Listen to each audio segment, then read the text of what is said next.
এক সাহাবী জিজ্ঞেস করছে, ইয়া রাসূলুল্লাহ, আজকের দিনে আমি 4টি দিরহাম মানে 4 টাকাই ধরে দান করছি। একটা আমি আল্লাহর রাস্তায় যুদ্ধে যাচ্ছে একজন, তাকে দিছি। একটা আমি একজন এতিমকে দিছি।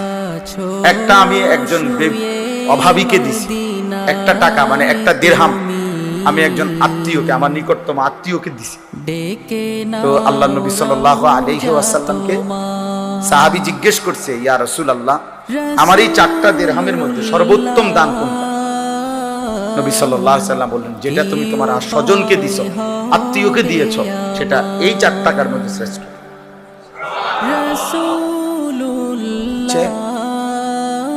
এটা জরুরি বিষয়। এজন্য প্রসঙ্গক্রমে বললাম, আপনজনকে দিতে কার্পণ্য না করা।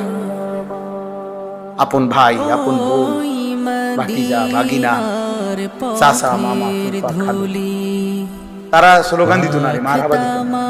মারহাবা দিয়ে করবো, মারহাবা দিয়ে করে আপনি 2-300 মারহাবা লগে রাখতে কি